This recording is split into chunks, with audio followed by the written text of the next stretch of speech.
नमस्कार, स्वागत है आप सभी का हमारे YouTube चैनल में। इस वीडियो में जानेंगे राजस्थानी भाषा एवं बोलियों के बारे में। राजस्थानी भाषा की जो उत्पत्ति मानी जाती है वो सौर सेनी गुर्जर अपभ्रंश से मानी जाती है और कहा जाता है कि नागर के अपभ्रंश से सन 1000 ईस्वी के लगभग राजस्थानी भाषा की उत्पत्ति हुई थी। और राजस्थानी और गुजराती का जो मिला जुला रूप है वो 16वीं सदी के अंत तक चलता रहा और 16वीं सदी के बाद में राजस्थानी एक विकास एवं स्वतंत्र भाषा के रूप में बोली जाने लगी। और 17वीं शताब्दी के सदी के अंत तक आते आते राजस्थानी एक पूर्णतः स्वतंत्र भाषा का रूप ले चुकी थी। वर्तमान में जो राजस्थान के अंदर 6 करोड़ से अधिक लोग राजस्थानी बोलते हैं और 72 भाषा जो है वो इसकी बोली जाती है। केंद्रीय साहित्य अकादमी ने स्वतंत्र भाषा के रूप में इसे मान्यता दी है और परंतु इसे अभी तक राजस्थानी भाषा को संवैधानिक जो मान्यता है वो नहीं दी गई है। राजस्थान के इतिहासकार उद्योतन सूरी 1835 में उन्होंने कुव्यत माला नाम से एक ग्रंथ लिखा जिसमें 18 देशी भाषाओं के अंदर मरु भाषा को भी शामिल किया था। और कवि कुशल लाभ का ग्रंथ पिंगल शिरोमणि तथा अबुल फजल की आईने अकबरी में भी मारवाड़ी शब्द प्रयुक्त हुआ है।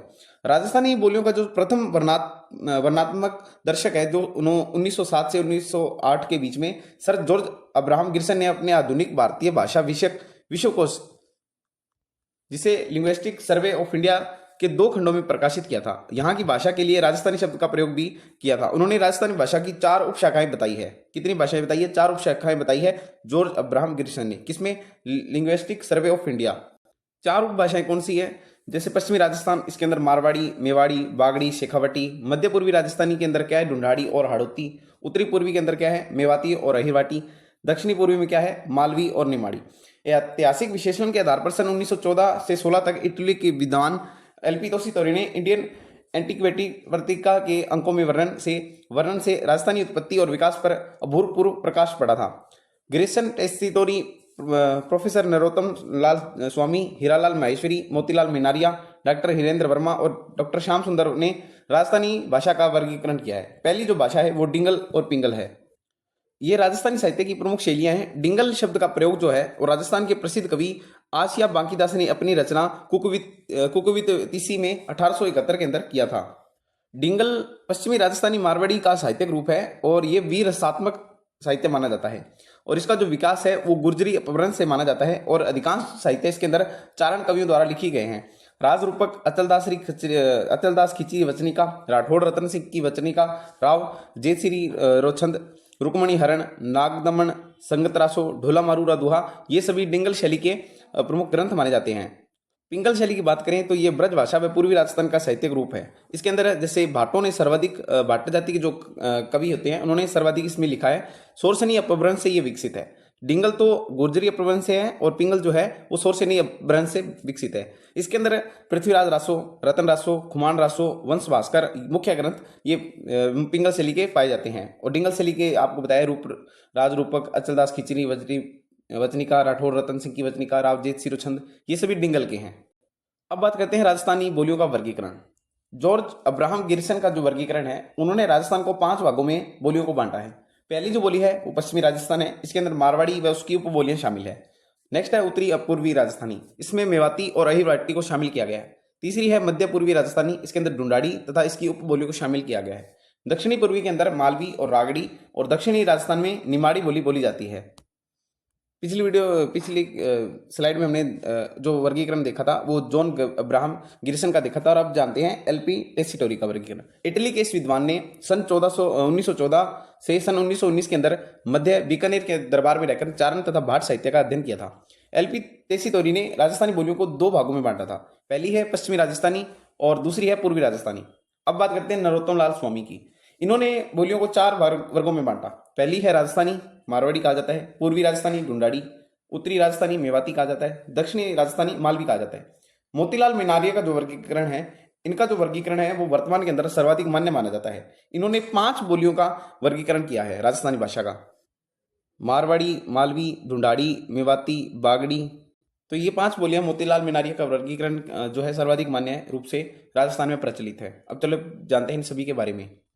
पहली जो है मारवाड़ी भाषा, कुवेलत माला में जिसे मरु भाषा कहा गया है यही मारवाड़ी है। इसका प्राचीन नाम मरु भाषा है जो पश्चिमी राजस्थान की प्रधान बोली मानी जाती है। मारवाड़ी का जो आरंभ काल माना जाता है वो 8वीं सदी से माना जाता है और इसका जो विस्तार साहित्य और दृष्टियों से मारवाड़ी राजस्थान की सर्वाधिक समृद्ध और महत्वपूर्ण भाषा है। इसका विस्तार जो जोधपुर, बीकानेर, जैसलमेर, पाली, नागौर, जालोर, सिरोही आदि जिलों में सर्वाधिक फैला हुआ है। विशुद्ध रूप से मारवाड़ी केवल जोधपुर व आसपास के क्षेत्रों में बोली जाती है और ये वास्तविक रूप से सत्य भी है। मारवाड़ी साहित्य रूप को जो कहा जाता है वो डिंगल कहा जाता है और इसकी जो उत्पत्ति है वो हमने पहले भी पढ़ा था, गुर्जरी अपभ्रंश से मानी जाती है। जैन साहित्य एवं मीरा के अधिकांश पद इसी भाषा में लिखे गए हैं, डिंगल भाषा में। जैसे राज्य, इसके अलावा ग्रंथ हैं राज्य रसोठा, वेली किशन रुक्मणी, ढोला मारवण, मूमल, ये सभी मारवाड़ी भाषा में ही रचित ग्रंथ माने जाते हैं। मारवाड़ी की बोलियों की बात करें तो मेवाड़ी, बागड़ी, शेखावटी, बीकानेर, ढक्की, थली, खेराड़ी, नागौरी, देवड़ापाड़ी, गोड़वाड़ी, ये सभी मारवाड़ी की बोलियां, कुछ अन्य बोलियां मानी जाती है। मेवाड़ी की बात करें तो उदयपुर का जो आसपास का क्षेत्र है उसे मेवाड़ कहा जाता है, इसी कारण से इसे मेवाड़ी कहा जाता है। और यह मारवाड़ी के बाद राजस्थान की दूसरी बड़ी महत्वपूर्ण बोली मानी जाती है। और इसका जो शिष्ट रूप के दर्शन की बात करें विकसित की, तो ये 12वीं से 13वीं शताब्दी में ज़्यादा विकसित हुई थी। और मेवाड़ी का शुद्ध रूप मेवाड़ के गाँव में देखने को मिलता है। और मेवाड़ी में लोक साहित्य का विपुल भंडार है। महाराणा कुंभा द्वारा रचित कुछ नाट्य इसी भाषा में लिखे गए हैं। नेक्स्ट है बागड़ी। डूंगरपुर और बांसवाड़ा सम्मिलित राज्यों का नाम बागड़ था, अतः वहाँ की जो भाषा हुई वो बागड़ी कहलाई, जिस पर गुजराती जो प्रभाव है वो सर्वाधिक देखने को मिलता है। इसके अलावा यह भाषा मेवाड़ी के दक्षिणी भाग, दक्षिणी अरावली प्रदेश तथा मालवा की पहाड़ियों तक के क्षेत्र में बोली जाती है और भीली बोली इसकी सहायक बोली है। अब बात करते हैं ढूंढाड़ी की। उत्तरी जयपुर को छोड़कर शेष जैसे जयपुर, किशनगढ़, टोंक, लावा, अजमेर, मेरवाड़ा, जो पूर्वी अंचल के जो क्षेत्र हैं इनमें ढूंढाड़ी भाषा बोली जाती है और इस पर गुजराती, मारवाड़ी और ब्रज भाषा का प्रभाव समान रूप से मिलता है। और ढूंढाड़ी में गद्य व पद्य दोनों प्रचुर साहित्य में रचा गया है। संत दादू एवं उनके शिष्यों ने इसी भाषा में रचनाएं की है और इस बोली को जयपुरी या झाड़शाही बोली भी कहा जाता है। इस बोली के लिए प्राचीनतम उल्लेख जो है वो 18वीं सदी के 8 देश गुजरी पुस्तक में हुआ है। ढूंढाड़ी की प्रमुख बोलियों की बात करें तो तोरावटी, राजावटी, चौरासी, शाहपुरा, नागरचोल, किशनगढ़ी, अजमेर, काठेड़ी, हाड़ौती, ये सभी ढूंढाड़ी की अन्य बोलियां मानी जाती है। तोरावटी की बात करें तो तोरावटी जिले का दक्षिणी भाग, सीकर जिले का पूर्वी एवं दक्षिणी भाग तथा जयपुर जिले के कुछ उत्तरी भाग को तोरावटी कहा जाता है। अतः यहाँ जो बोली बोली जाती है वो तोरावटी कहलाती है। काठेड़ी बोली जयपुर जिले के दक्षिणी भाग में प्रचलित है, जबकि चेरासी जयपुर जिले की दक्षिणी पश्चिमी व टोंक जिले के पश्चिमी भाग में प्रचलित है। नागरचोल सवाई माधोपुर जिले की पश्चिमी भाग एवं टोंक के दक्षिणी एवं पूर्वी भाग में बोली जाती है। नागरचोल जो बोली है। जयपुर जिले के पूर्वी भाग में राजावटी बोली भी बोली जाती है। नेक्स्ट है हाड़ौती। हाड़ा राजपूत यहाँ शासन करते थे और इसी कारण से इसे हाड़ौती भी कहा जाता है। हाड़ौती के अंदर कोटा, बूंदी, बारा, झालावाड़ का ये क्षेत्र आता है और यह कि जो हाड़ौती जो बोली है वो ढूंढाड़ी की उपबोली ही मानी जाती है। हाड़ौती का भाषा के अर्थ में सर्वप्रथम केलो की हिंदी ग्रामर मिशन 1875 में किया गया था। इसके बाद गिरीशन ने अपने ग्रंथ में हाड़ौती बोली को बोली के रूप में मान्यता दी थी और वर्तमान में कोटा, बूंदी, हाड़ौती, इंद्रगढ़ व नैनवा तहसीलों के ऊपरी भाग को छोड़कर 12 किशनगढ़, शाहबाद तहसीलों के पूर्वी भाग के अलावा झालावाड़ के उत्तरी प्रमुख में भी ये बोली बोली जाती है। और हाड़ौती के उत्तर में नागरचोल, उत्तर पूर्व में शिवपुरी, पूर्व तथा दक्षिण में मालवी और कवि सूर्यमल की रचनाएं भी इसी शैली में लिखी गई हैं। अब बात करते हैं मेवाती की। मेवाती जो है वो अलवर व भरतपुर जिलों में मेव जाति की बहुलता के कारण मेवात के नाम से जानी जाती है और यहाँ की जो बोली है वो मेवाती कहलाती है। यह अलवर के किशनगढ़, तिजारा, रामगढ़, गोविंदगढ़, लक्ष्मणगढ़ तहसीलें जैसे भरतपुर की कामा, डीग व नगर तहसीलों के पश्चिमोत्र भाग तथा हरियाणा के गुड़गांवा, उत्तर प्रदेश मथुरा, इन सभी में मेवाती बोली सर्वाधिक बोली जाती है। लालदासी एवं चरणदासी संत संप्रदाय का साहित्य मेवाती भाषा में ही रचा गया है। चरणदास की शिष्य दयाबाई व सहजोबाई की रचनाएं इसी बोली में लिखी गई है मेवाती भाषा में। स्थान भेद के आधार पर मेवाती, मेव व ब्राह्मण मेवाती आदि है। अब बात करते हैं अहिरवाटी की। अभीर जाति के क्षेत्र की बोली होने के कारण इसे अहिरवाटी या हीरवाल भी कहा जाता है। इस बोली के क्षेत्र को राठ कहा जाता है, इसीलिए इसे राठी भी कहते हैं। यह मुख्यतः अलवर के बहरोड, मुंडावर तहसील, जयपुर की कोटपुतली, वर्तमान में कोटपुतली बहरोड जो जिला है उसके अंदर, और उत्तरी भाग हरियाणा के गुड़गांव, महेंद्रगढ़, नारनौल, रोहतक आदि ये दिल्ली तक बोली जाने वाली दक्षिणी भाग में बोली जाती है। ये बगरू हरियाणवी व मेवाती के बीच में भी बोली जाती है। जोधपुर का हमीर रासो महाकाव्य, शंकर राव का भीम विलास काव्य, अली बख्शी ख्याल लोक नाट्य आदि इसी रचना इसी बोली में की गई है। महत्वपूर्ण है हमीर रसो, अली बख्श ख्याल, ये सभी अहिरवाटी की प्रमुख बोली की रचनाएं हैं।